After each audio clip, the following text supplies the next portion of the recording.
Can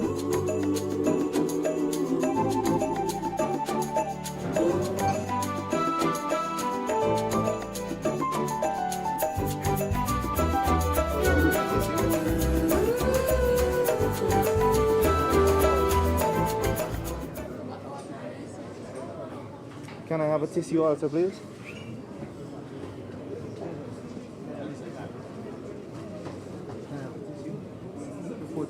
Where?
Welcome back from the Argyle International Airport.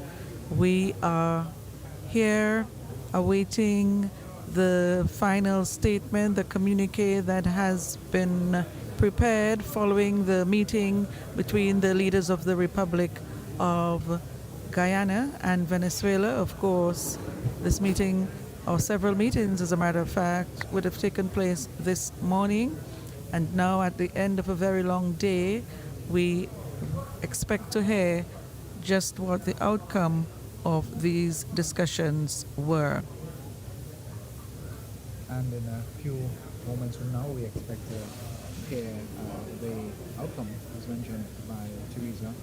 And we know that just behind us, where we're posted, the table is already set, and several of the leaders involved in today's session will be sitting side by side in relaying the outcome of today's meeting. Several meetings, as a matter of fact, took place side by side during the course of the day today, and they all involved those from the CARICOM level and those from both the Guyanese and Venezuelan delegations.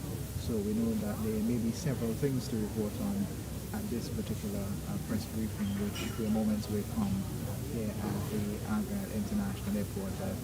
Regional, local, international media, they're all set up and waiting just as we are, but we were told that shortly we should get going with the proceedings and bring to you hopefully some good news following the discussions here at the Argyle International Airport. So what can we expect this evening? What we can tell you thus far in terms of what we know is that there is a head table and provisions were made, seating provisions were made for who we probably anticipate would be the Prime Minister of St. Vincent and the Grenadines. We also expect the presidents of the Cooperative Republic of Guyana and the president of the Bolivarian Republic of Venezuela. The reference has been made of a fourth person. We're not too sure yet who that person's going to be, but what we can tell you is that we had several leaders from one of the oldest institutions within the region, CARICOM, who attended today's conversation meeting, and several of them are still here.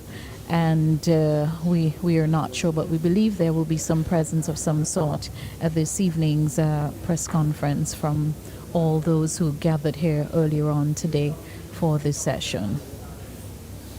And of course, I think all the leaders, in fact, might still be here.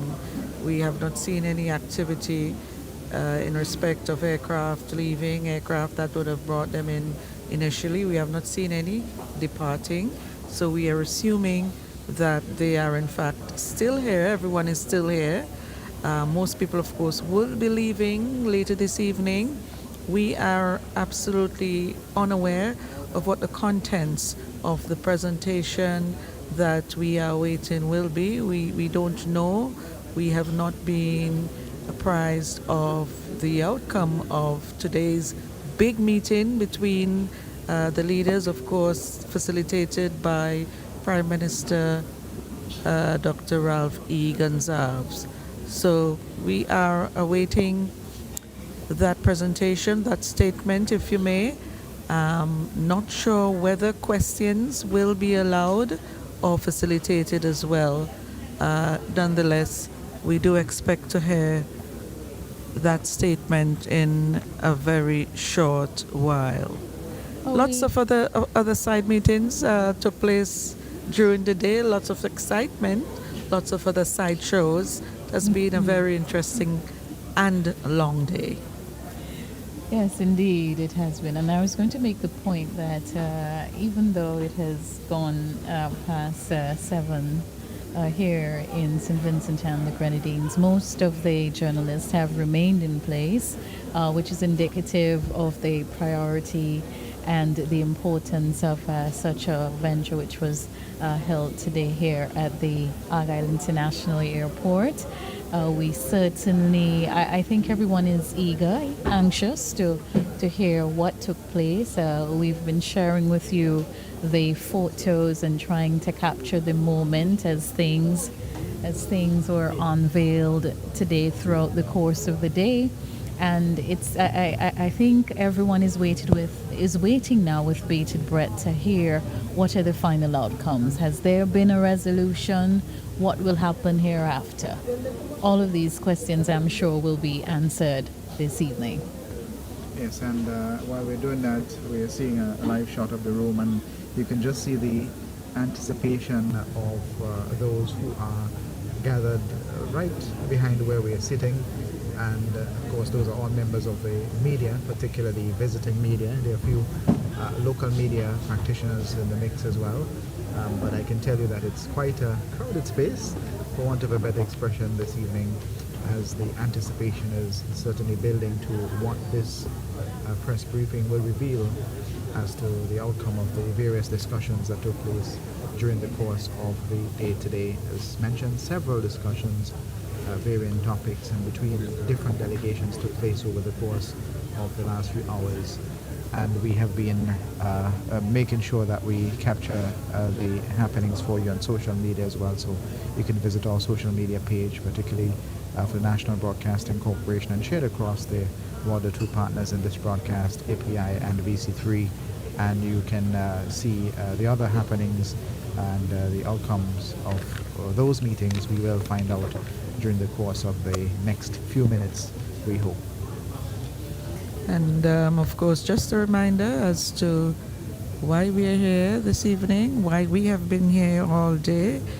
It's a meeting that was brokered by the Prime Minister of St. Vincent and the Grenadines, Dr. Ralph E. Gonsalves, to what he describes as a meeting, a conversation to discuss matters consequential to the border controversy between the republics of Guyana and Venezuela.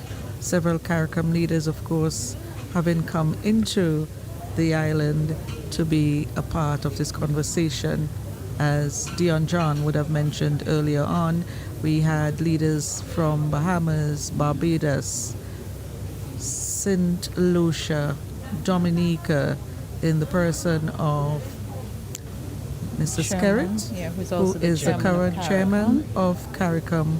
Of course, we also had the Prime Minister of Barbados, Mia Mottley, and the Prime Minister of Grenada, and the Prime Minister of Trinidad and Tobago. Did you mention Bahamas? I sure did. Yes, I did. Yes. So I had an opportunity to speak with Inspector Mitchell, who's here with the Grenada delegation, and he said they had about 5 persons here from their party, and I believe that's on average the numbers who accompanied the leaders here on average. We had larger delegations, and you would anticipate this is for the Cooperative Republic of Guyana and the Bolivarian Republic of Venezuela. So they had the larger contingents here at the Argyle International Airport. In fact, all of this is taking place before the eyes of the local, regional, and international media, and of course the eagerness, the excitement. Everyone is sitting waiting for the possible outcomes of today's meeting, and we are also doing that. St. Vincent and the Grenadines, there's been much discussion on what people think would be the possible outcomes, but we just have to wait to hear what are the final what was the final statement which would be released as part of the joint communique which will come out of today's conversation. Again, a reminder for those who may not know the background to what's really happening now. The Venezuelan boundary dispute officially began in 1841 when the Venezuelan government protested alleged British encroachment on Venezuelan territory. And in 1814, Great Britain had acquired British Guyana, of course that is now Guyana, by treaty with the Netherlands. Because the treaty did not define a western boundary, the British government commissioned a surveyor and naturalist to delineate that border. His 1835 survey resulted in what came to be known as the Schomburg Line, a boundary that effectively claimed an additional 30,000 square miles for Guyana. In 1841, Venezuela disputed the British delineation, claiming territorial delineations established at the time of their independence from Spain. Venezuela claimed its borders extended as far east as the Essequibo River, an effective claim on 2/3 of British Guyana's territory. When gold was discovered in the disputed territory, Great Britain sought to further extend its reach, claiming an additional 33,000 square miles west of the line, an area where gold had been discovered. In 1876, Venezuela protested an appeal to the United States for assistance, citing the Monroe Doctrine as justification for U.S. involvement. And between then and up to 1895, quite a bit has happened. But I think that it was in 1899 that the boundary was drawn by an international commission. And Guyana argues it's that particular commission that the boundary is legal and binding, and Venezuela claims it is land theft conspiracy because arbiters from Britain, Russia, and the United States had decided the boundary. So really and truly, in 1899 is the year when this controversy took new heights. And here we are in 2023 with that old controversy resurfacing again at quite different levels. And some of the recent developments regarding this issue, we had a caucus meeting of CARICOM which was held on the 8th of December to discuss the situation that was brewing and border controversy, and there was an agreement to issue a particular statement and a position on this, and CARICOM pursued the stance of supporting Guyana in its border controversy with Venezuela through the ICJ. And of course, furthermore, CARICOM urged Venezuela to respect the measures that were put in place determined by the ICJ in its recent ruling, and that was on December 8th. And CARICOM also reiterated its commitment to the Caribbean as a zone of peace and the maintenance of international law. Just some of what was captured in that December 8th engagement. Yes. I was actually going to use the opportunity then, once we've established some form of context, to then go through some parts of the letter which was written to President Maduro and Ali. That's the letter that occasioned this particular. Correct. And this letter was written by yeah. Prime Minister Dr. Ralph Gonsalves. The leadership of the Community of States of Latin America and the Caribbean, CELAC, and the Caribbean Community, CARICOM, consider that it's necessary and desirable to facilitate the convening of a meeting in St. Vincent and the Grenadines on Thursday, December 14th at 10 a.m. between the presidents of the Cooperative Republic of Guyana and the Bolivarian Republic of Venezuela on matters consequential to the border controversy between these two great countries. Both of you have agreed with me for such a meeting to be held under the auspices of CELAC, of which St. Vincent and the Grenadines is a pro tempore president, and CARICOM, of which the current chairman is the Commonwealth of Dominica. Both you have also requested the distinguished presence of the esteemed President of the Federative Republic of Brazil, His Excellency Luis da Silva. An invitation is accordingly being sent to our dear brother Lula. Now, this letter has been in the public sphere for quite some time, and I'm not going to read it in its entirety, but just basically what we are doing is setting context for which we are gathered here. So from that, you will see now why the leaders, both leaders are in St. Vincent and the Grenadines, and the other members of CARICOM basically have come to lend and to give support.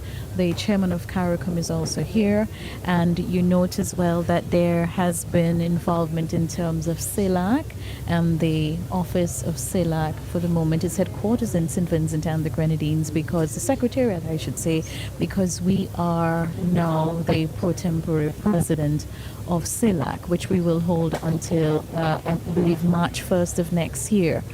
And then the presidency will be handed over to Honduras. So this is what gives rise to today's discussion. And I am sure, I think you mentioned, Daniel, that the Prime Minister last evening on your program indicated that it's better to have peace than anything else. And we all know what is the opposite of peace. And one can make reference to the Serenity Prayer, the prayer of St. Francis Assisi, where there is peace. Yeah, we all know that prayer, which we say from time to time, and this is something we just not say for the sake of saying it, but really have true meaning to what it is. And St. Vincent and the Grenadines Prime Minister is facilitating and has facilitated today's meeting. I am sure the Prime Minister will have something to say. If not at this evening's press conference, he will use the opportunity at another forum to brief the local media and the nation on a whole as it relates to this. Okay, and we know, of course, the Prime Minister has been at great pains to insist that he is merely a facilitator of this initiative. It's not a mediating role, more or less. And the mere fact that he was able to convince, along with, of course, other leaders in the hemisphere, including the Brazilian leader, to encourage these two leaders, Guyana and Venezuela, to come together as a first step in initiating a conversation. Of course, there's not going to be an easy resolution, nor an immediate resolution, but as what is important is the fact that the conversation has been initiated. And outside of CARICOM's response to what was seen at the time in terms of what led up to today's meeting, there was also a statement by Commonwealth as well, one of the agencies who issued a statement on the 17th of September. The Commonwealth Ministerial Group on Guyana was convened in New York, as a matter of fact, on the 17th of September. So we look at the date line and you see this has been happening for a while in terms of preparing and laying the foundation for today's meeting. And this was convened by the Right Honourable Patricia Scotland Casey, who gave that mandate to the Commonwealth heads of government to monitor the developments that's happening in respect of the existing controversy between Guyana and Venezuela. So there was an eye already from September and following on, and we heard the Prime Minister mentions in September, that same month of September, that the considerations were being put in place to facilitate what we had here today, which face-to-face meeting with the two key players, being the presidents of both Guyana and Venezuela. Yes, so one of the things we want to state is that Guyana and Venezuela are neighbors. They are joined geographically, and so when you look at that, when you just imagine you and your neighbor, and you try at all costs, I should say, to maintain a cordial relationship with your neighbor, because you would want, if you have to leave your home at any point, that your neighbor will have an eye for you. For example, we are here this evening. We anticipate that our neighbors would have an eye out for us until they hear us returning. And there can be no positive effect on relations if communication remains severed. And even in light of that, today's conversation is even more so important. And one of the things that we have really not spoken about, and is of some significance and importance, is the fact that St. Vincent and the Grenadines has been accused of taking sides, but the Prime Minister insists that this is certainly not the case.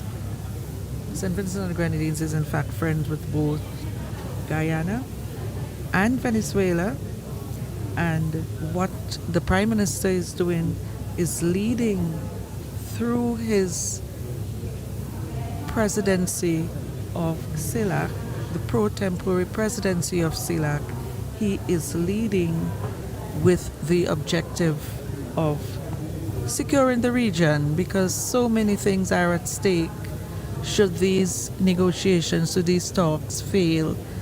And as he has described it, and as he aptly put it, matters pertaining, consequential matters pertaining to this current dispute between both countries. And we mentioned earlier on that the absence of peace is war. But we also have to commend both leaders, that is President Maduro, President Ali, for basically having their foresight and coming to the table today. As it's not easy, because there are other persons within these countries who are swayed in a particular way, and so it is easy to think otherwise of a peaceful situation, because there are so many factors that are at play. So by virtue of them really coming here and coming to the table today, that is testament that definitely that both leaders are, they have good intention to ensure that things work out very well. And adding to what you just said, and we must remember as well that there are also internal pressures in their own individual territories to take certain actions or to do things that the population or the general population would have a strong opinion on. And they're also coming with that in terms of in their considerations and their discussions, that they also have to, look at the people's interests in their individual territories. And in light of that, certain things may have to be considered or reconsidered during the course of the discussion to ensure that whatever is the final outcome or whatever agreement comes to light is something that would be in favor of the individual territories. And we would want to ensure that, and they would want to ensure that, of course, it's kept in a particular way. And if we are smiling every now and then, we apologize, of course. Where we're set up, we do have quite a lot of other media colleagues and distractions and the like. So from time to time, we have unavoidably folks walking into our shots and getting cues to step out.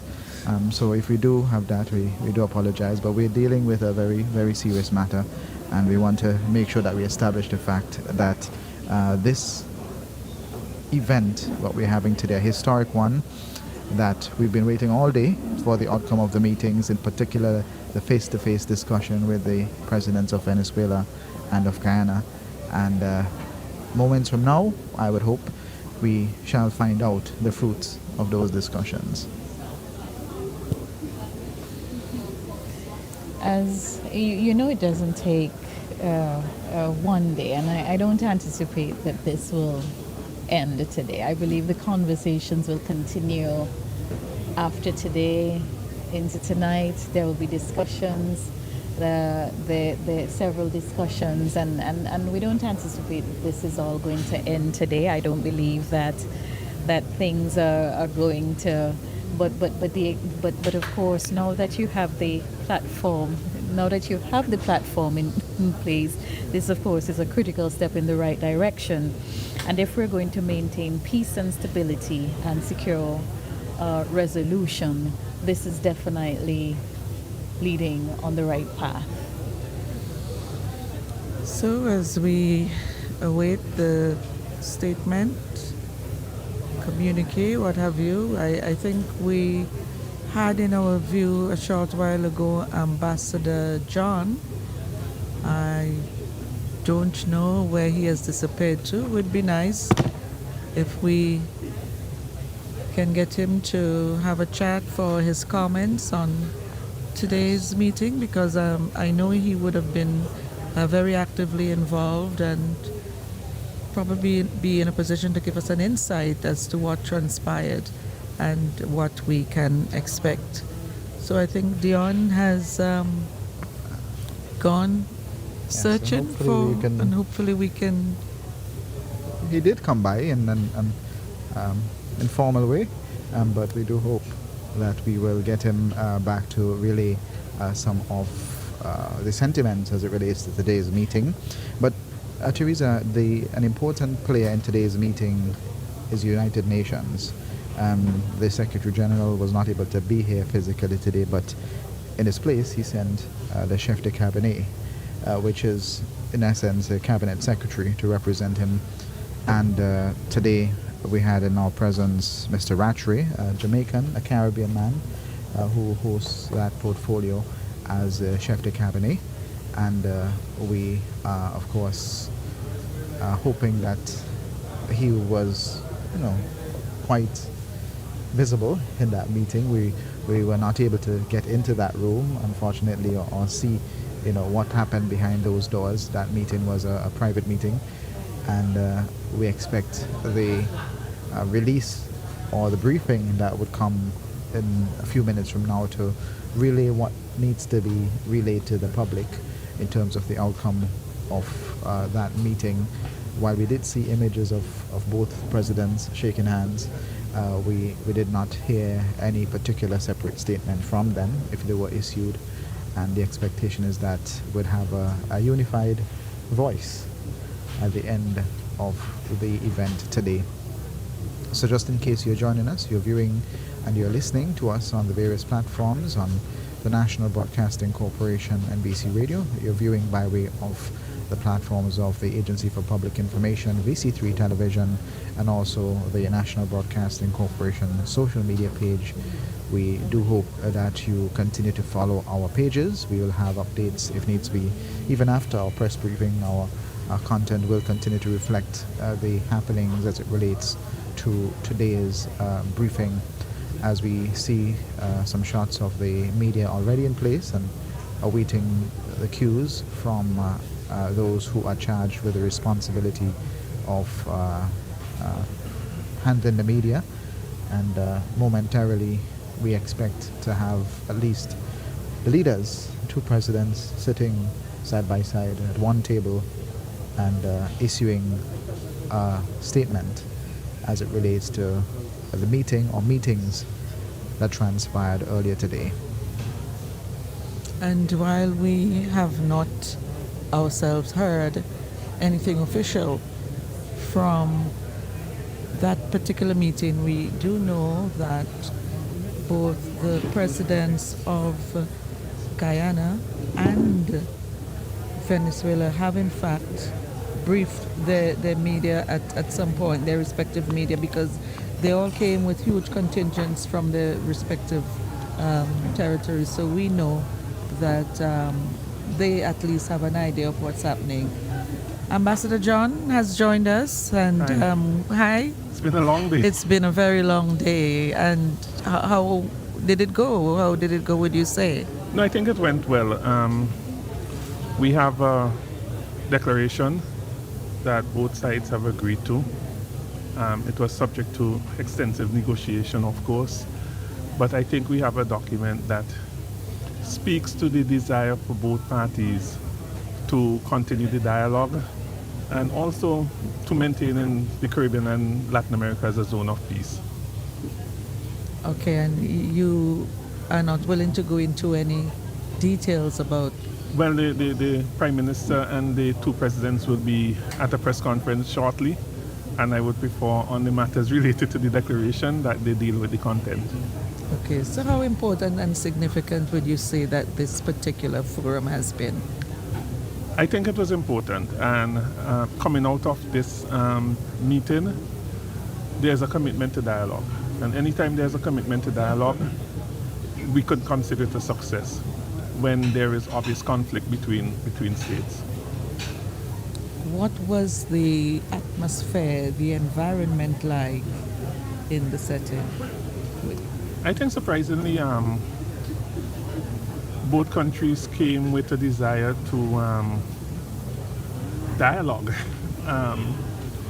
Whether they have very clear positions, and they stated their positions, but I think the document would speak for itself in terms of how successful or not successful the meetings today went.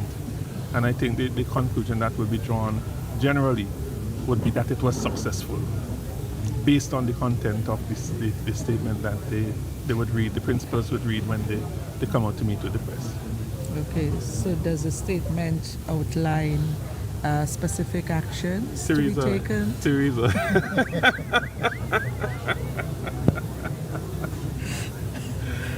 Okay, Ambassador. I'm going back in because we're still fine-tuning one or two things in the statement. So it's still not ready? It's almost there. It's just a question of some little things. Okay. Not anything that's controversial at the moment. There's general agreement on the text. Okay. We're just fine-tuning the language. Okay. All right? Thank you. Not a problem. All right, great. Thank you very much, Ambassador. And yes, we were hoping to get a sneak peek as to what that document or that final release will look like. You But would not budge. after all, we were speaking to an ambassador, so we would want to keep it very diplomatic in our exchanges until we get the official word, as we say, from the horse's mouth, from those who we expect to deliver that message. They're just crossing a few T's and dotting some I's, I believe, as the ambassador stated, tidying up the document so that when they come to the media and when this is taken around the world, which it will be because we have international media here, there will be something substantial, something of substance that we can see their clear definitions of both of them having an input in whatever is decided going forward. What were some of the things that caught your attention during the course of this day in respect of all that transpired? Well, something that we're not so used to is the presence of a lot of foreign media, particularly from the region and those from the two states involved in today's discussion. And I must tell you, it's been quite a hectic one, and we both experienced some of that in the process of preparing for this live event and getting to where we are seated now for this broadcast. As you'd imagine, with probably well over 100 media present from across the region and especially from the two countries involved, it was quite hectic, and it's been quite hectic for most of us. And logistically, after all, we're in a highly secure area. We're at an international airport, and it means that we have to go through security checks. We have to ensure that we follow all the advice being given. And I'd say that a takeaway from that is that you, in a situation like this where you have so many things happening around you, several meetings, several media houses competing, to get the information out first, it's certainly a push for us to, have that drive and that energy whenever we have events like these that involve international, regional media coming to our shores. So it was basically a first, so I guess it's also an opportunity for learning. Yes, it is. From all quarters involved in ensuring that this meeting, this particular event, was convened in a satisfactory manner. And just as an addendum to that, for those who are wondering, at no point were we actually near the room or inside of that room where that meeting took place. While we knew what was happening in terms of the meetings that are happening and the movement of the various delegations throughout the airport, we were not able to be physically in that room or be near that room.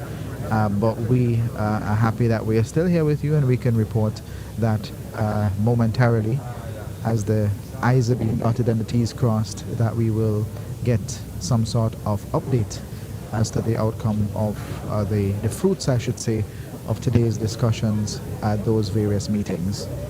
And I know we've been saying momentarily for quite a while now, Yes. so I don't know. You slipped away for a while, Dion. Any idea of? Well, from my understanding, I understand that the document is being printed at the moment, and some discussions are definitely, some lighter moments are being shared as actually trying to get another ambassador. I'm just waiting until we get him before I share the name. I saw some of the leaders, in fact, the chairman of CARICOM, Roosevelt Scarrett, queuing at the door. Also saw Sid Kitts and Nevis Prime Minister Drew Yes, I believe, yes. Did Sinkits get here? Yes, eventually? I did see him, and also the Prime Minister of Grenada as well. They were actually just across the corner there, and I believe they've just been called back into the room because when I went back, they weren't there. But I gather, though, Curtis compliments Teleso. We have two brief videos to share. Those are of when the leaders sat down. They initially sat down yesterday for discussions, and of course the handshake, that famous handshake. Just a few seconds though, but we have shots of those, and our colleagues are actually showing those on screen. So if you're looking now, you'll get an opportunity to see them. And when they say face off, this is definitely face off. So the two leaders are facing each other.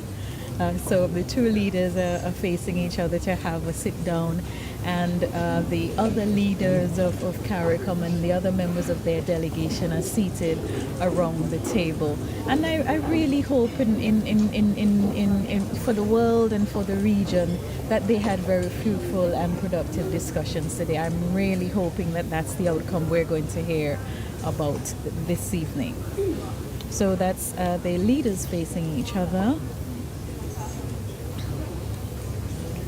There's a handshake. I'm not too sure when that is going to come. There is a handshake that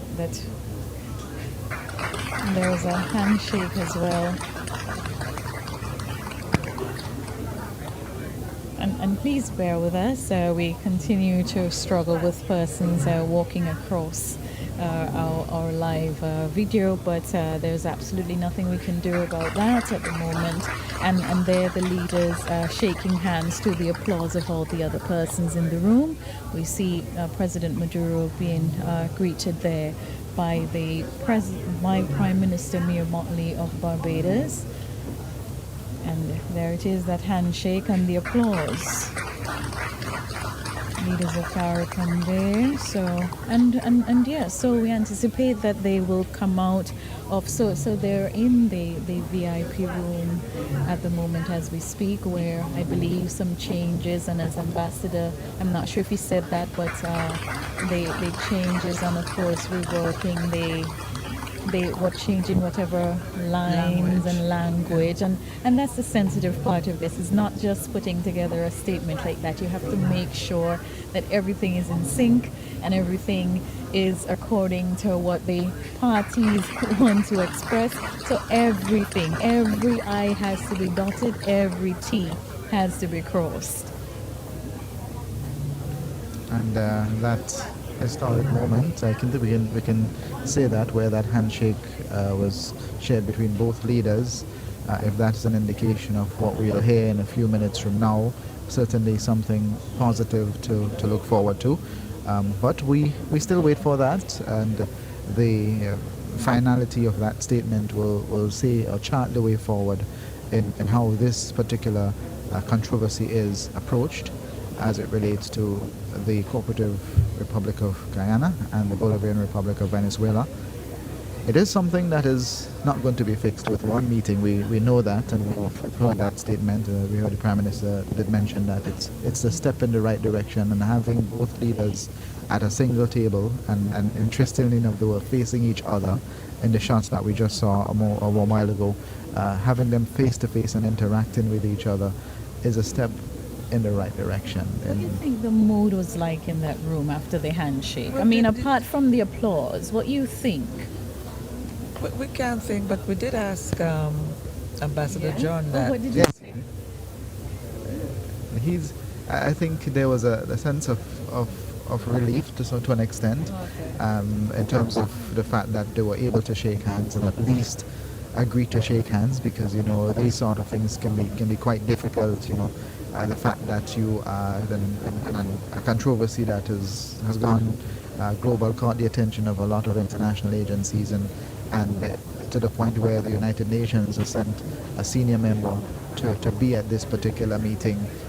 The feeling of that coming out of that with a handshake, a pattern handshake, outside of the applause, must have created, at least eased the tension in that room, if just for a moment, between both parties. Was the handshake a parting one, or was this at the beginning? I think this was at the end. I think that clip came much later on, the one that we saw via Telesur at the end of the exchange, because that clip came much later on during the course of the reporting. So I'm saying quite possibly that was at the end of their discussion that exchange, that handshake took place. Well, still playing the waiting game. Yes. I think when we started, we did anticipate that we might have to wait for a bit, but I really didn't think it would have been this sort of extended wait.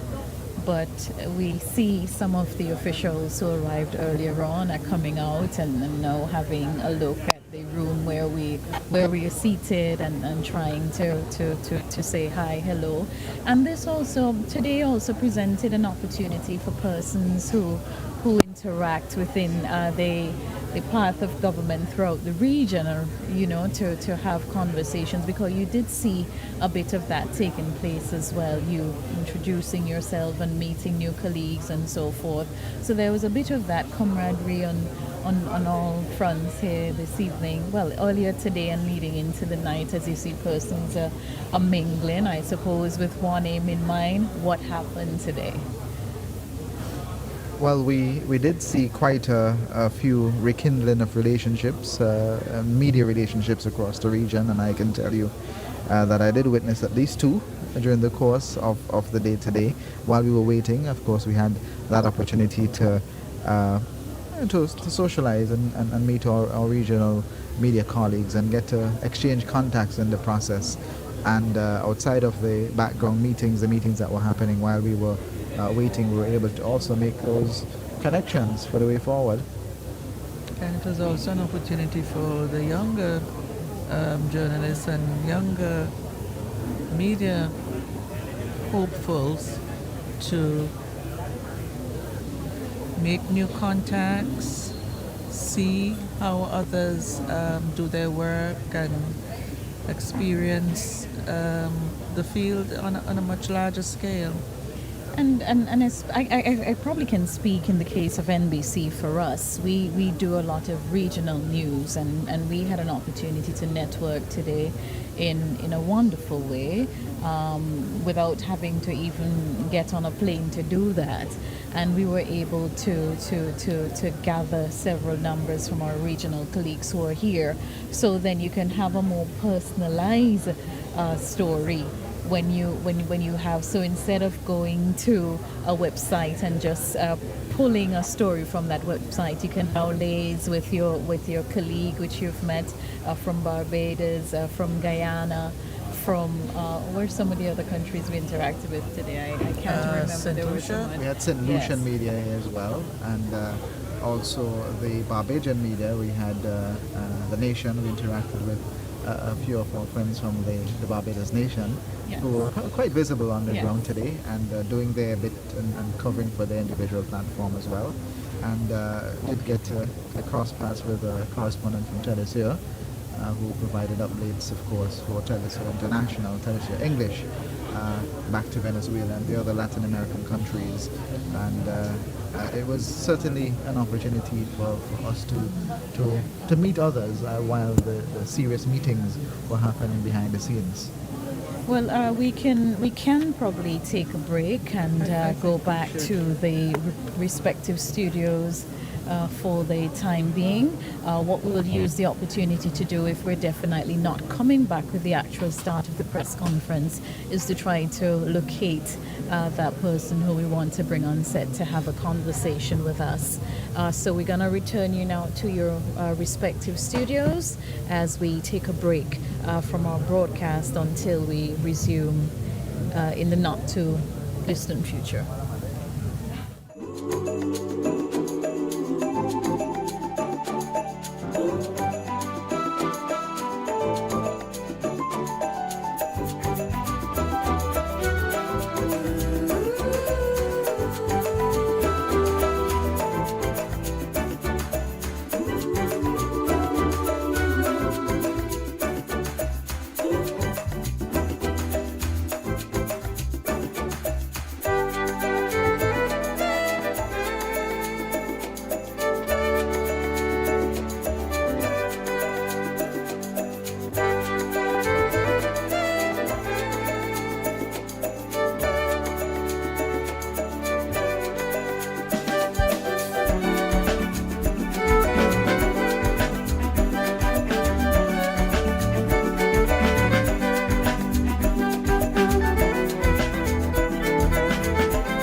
Good evening,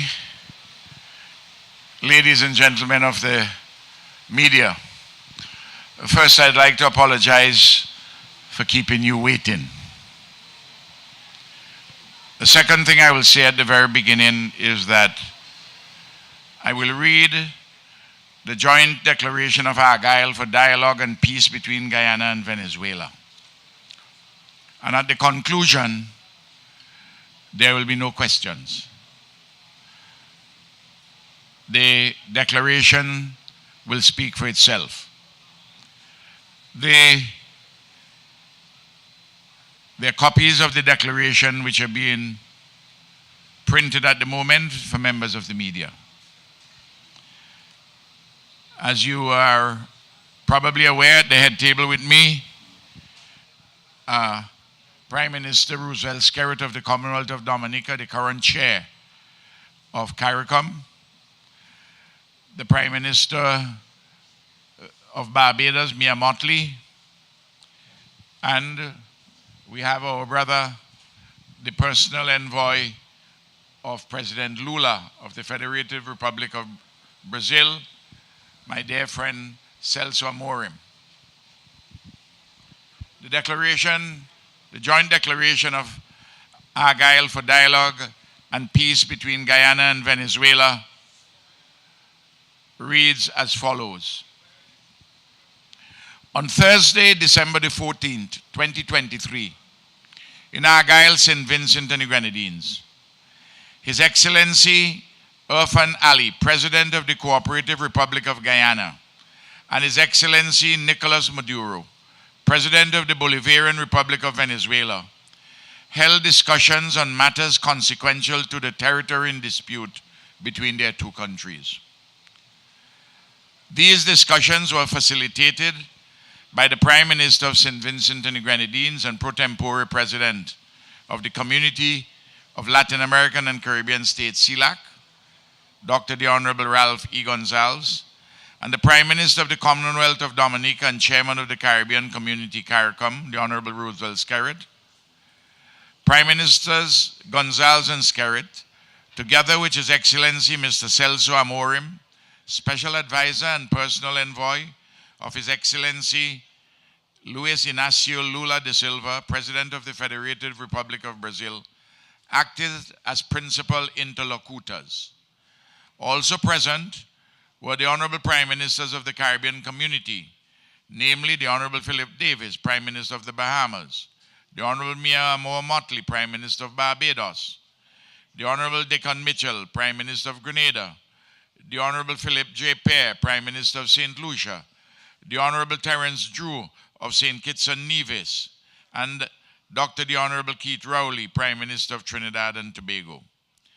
Attending as observers on behalf of His Excellency Antonio Guterres, Secretary General of the United Nations, were Their Excellencies Earl Courtney Rattray, Chef de Cabinet of the Office of the Secretary General of the United Nations, and Miroslav Jenka, Under Secretary General of the United Nations Department of Political and Peacebuilding Affairs.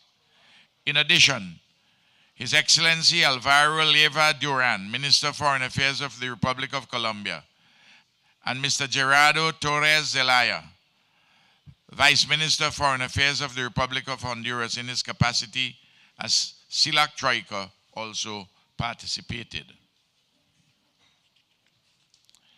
All parties attending the meeting at Argyle, St. Vincent and the Grenadines reiterated their commitment to Latin America and the Caribbean remaining a zone of peace. Guyana and Venezuela declared as follows. 1. Agreed that Guyana and Venezuela directly or indirectly will not threaten or use force against one another in any circumstances, including those consequential to any existing controversies between the two states.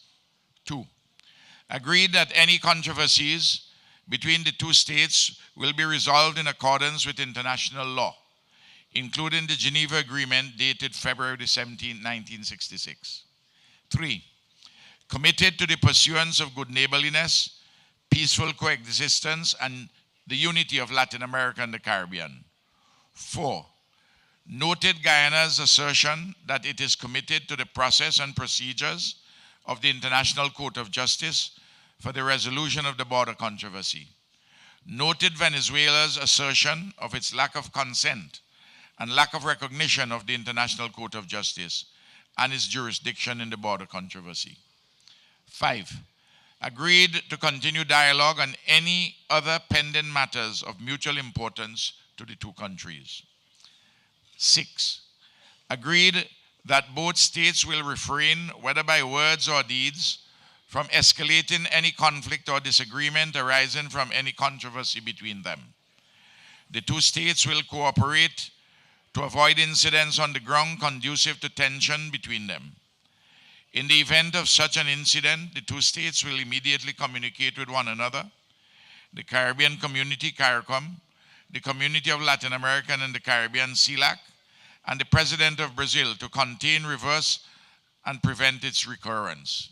7, agreed to establish immediately a joint commission of the foreign ministers and technical persons from the two states to address matters as mutually agreed. An update from this joint commission will be submitted to the presidents of Guyana and Venezuela within 3 months.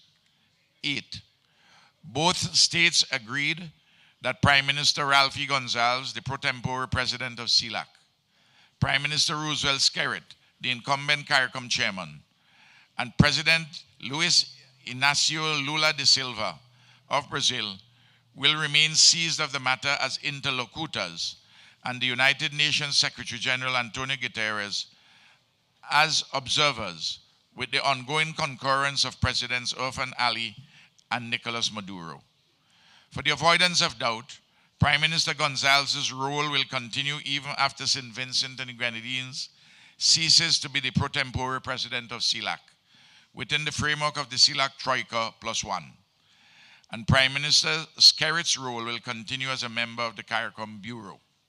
9, both states agreed to meet again in Brazil within the next 3 months or at another agreed time to consider any matter with implications for the territory in dispute, including the above-mentioned update of the Joint Commission. 10, we express our appreciation to Prime Ministers Gonsalves and Skerrit, to President Lula and his personal envoy Celso Amorim, to all other CARICOM Prime Ministers present, to the officials of the CARICOM Secretariat, to the CELAC Troika, and to the head of the CELAC PTP Secretariat in St. Vincent and the Grenadines, His Excellency Dr. Douglas Slater, for their respective roles in making this meeting a success. 11, we express our appreciation to the government and people of St. Vincent and the Grenadines for their kind facilitation and hospitality at this meeting, dated this 14th day of December, 2023.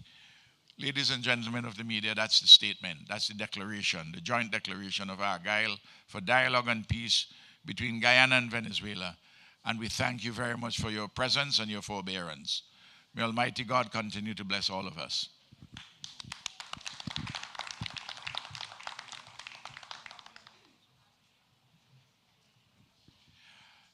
The declaration, I've been advised, would now be read in Spanish.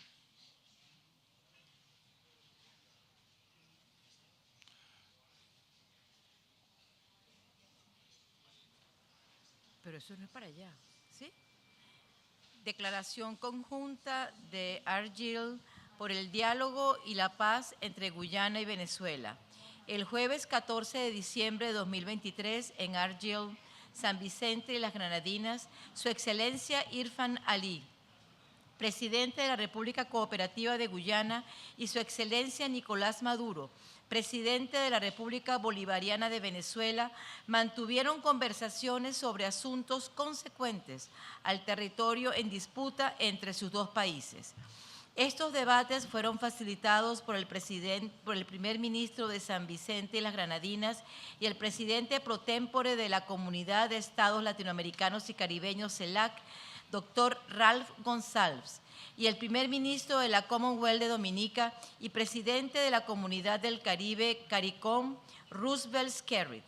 Los primeros ministros González y Skerrit, junto con su excelencia Celso Amorim, consejero especial y enviado personal de su excelencia, el presidente Luis Ignacio Lula da Silva, actuaron como interlocutores principales.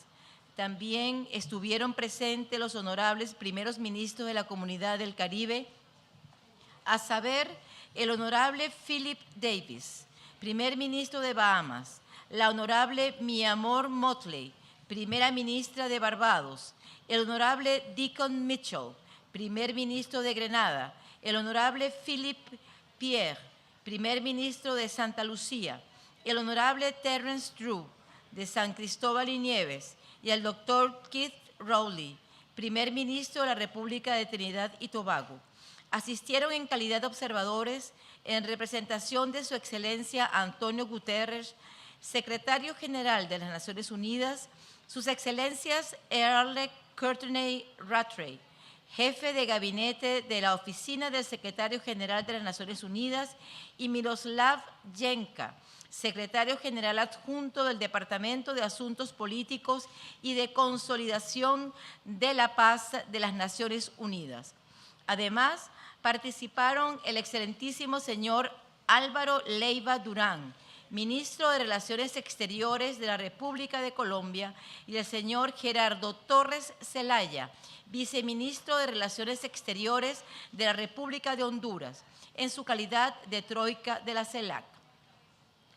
Todas las partes asistentes a la reunión de Argel, San Vicente y las Granadinas reiteraron su compromiso de que América Latina y el Caribe sigan siendo una zona de paz. Guyana y Venezuela declararon lo siguiente. 1. Acordaron que Guyana y Venezuela, directa o indirectamente, no se amenazarán ni utilizarán la fuerza mutuamente en ninguna circunstancia, incluidas las derivadas de cualquier controversia existente entre ambos estados. 2. Acordaron que cualquier controversia entre los dos estados se resolverá de conformidad con el derecho internacional, incluido el Acuerdo de Ginebra del 17 de febrero de 1966. 3. Comprometidos con la búsqueda de la buena vecindad y la convivencia pacífica y la unidad de América Latina y el Caribe. 4. Tomaron nota de la afirmación de Guyana de que está comprometida con el proceso y los procedimientos de la Corte Internacional de Justicia para la resolución de la controversia fronteriza. Tomaron nota de la afirmación de Venezuela de su falta de consentimiento y falta de reconocimiento de la Corte Internacional de Justicia y su jurisdicción en la controversia fronteriza. 5. Acordaron continuar el diálogo sobre cualquier otro asunto pendiente de importancia mutua para los dos países. 6. Acuerdan que ambos estados se abstendrán, ya sea de palabra o de hecho, de intensificar cualquier conflicto o desacuerdo derivado de cualquier controversia entre ellos. Los dos estados cooperarán para evitar incidentes sobre el terreno que conduzcan a tensiones entre ellos. En caso de que se produzca un incidente de este tipo, los dos estados se comunicarán inmediatamente entre sí con la comunidad del CARICOM, con la comunidad de estados latinoamericanos y caribeños CELAC y con el presidente de Brasil para contenerlo, revertirlo y evitar que se repita. 7. Acordaron establecer inmediatamente una comisión conjunta de los ministros de Relaciones Exteriores y técnicos de los dos estados para tratar los asuntos mutuamente acordados. Una actualización de esta comisión conjunta será presentada a los presidentes de Guyana y Venezuela en un plazo de 3 meses. 8. Ambos estados acordaron que el primer ministro Ralph González, presidente pro tempore de la CELAC, el primer ministro Roosevelt Skerrit, presidente en ejercicio de CARICOM, y el presidente Luis Ignacio Lula da Silva de Brasil seguirán ocupándose del asunto como interlocutores y el secretario general de la ONU, Antonio Guterres, como observador con la concurrencia permanente de los presidentes Irfaan Ali y Nicolas Maduro. Para evitar dudas, el papel del primer ministro González continuará incluso después de que San Vicente y las Granadinas deje de ser el presidente pro tempore de la CELAC, en el marco de la troika de la CELAC +1, y el papel del primer ministro Skerrit continuará como miembro del Buró de la CARICOM. Noveno, ambos estados acordaron reunirse de nuevo en Brasil en los próximos 3 meses o en otro momento acordado para considerar cualquier asunto con implicaciones para el territorio en disputa, incluida la mencionada actualización de la comisión mixta. 10. Expresamos nuestro agradecimiento a los primeros ministros González y Skerrit, al presidente Lula y a su enviado personal Celso Amorín, a todos los demás primeros ministros de la CARICOM presentes, a los funcionarios de la Secretaría de la CARICOM, a la troika de la CELAC y al jefe de la Secretaría PTP de la CELAC en San Vicente y las Granadinas, Su Excelencia el señor Douglas Slater, por sus respectivos papeles en el éxito de esta reunión. 11. Expresamos nuestro agradecimiento al gobierno y al pueblo de San Vicente y las Granadinas por su amable facilitación y hospitalidad en esta reunión, fechado el 14 de diciembre de 2023. Thank you very much. Thank you very much, ladies and gentlemen. Thanks. Have a good evening.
The conversation, so to speak, a meeting between Guyana and Venezuela, hosted here in St. Vincent and the Grenadines at the Argyle International Airport. There's not much left to say. There were no questions answered at the end of the reading of the declaration. I guess I can sum this all up in the words of one delegate from Venezuela who said that today represents the past, the present, and the future.